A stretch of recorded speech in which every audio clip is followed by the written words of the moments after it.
নমস্কার। আমরা প্রত্যেকটা মুহূর্তে যখন বিভিন্ন সময়ে আমরা ডিপ্রেশনের শিকার হই, বিভিন্নভাবে আমরা ডিপ্রেসড হতে থাকি প্রত্যেক মুহূর্তে কোনো না কোনোভাবে। কিন্তু এই যে ডিপ্রেশনটা, এটা আমরা না কাউকে বলে বোঝাতে পারি, না কাউকে কেউ শুনতে চায়।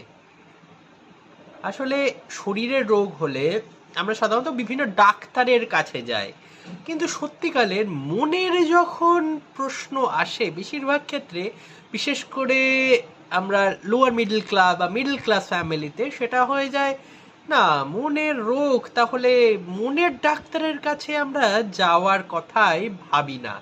আর এটাই সব থেকে বড় একটা নেগেটিভ পয়েন্ট হয়ে দাঁড়ায়। মনের রোগ যেরকম শরীরের রোগ হয়, সেরকমও মন এবং মন নির্ধারিত রোগ অবশ্যই হবে।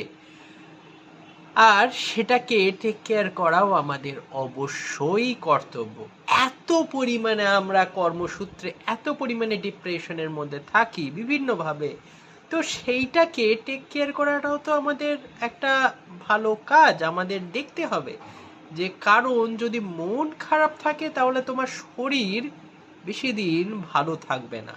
সুতরাং মন খারাপ অবশ্যই ডাক্তারের কাছে কনসাল্ট করা দরকার। আর তার আগে নিজেকে নিজের সাথে একটু বন্ধুত্বটা করা খুব দরকার, যেটা এখনকার সমাজ ব্যবস্থায় আমরা সেটা পারি না। আমরা সোশ্যাল মিডিয়াতে ঘুরি, আমরা বিভিন্ন সমাজ মাধ্যমে যুক্ত আছি, কিন্তু আমরা আমাদের নিজেদের মাধ্যমে যুক্ত হতে পারি না। এটাই কারণ।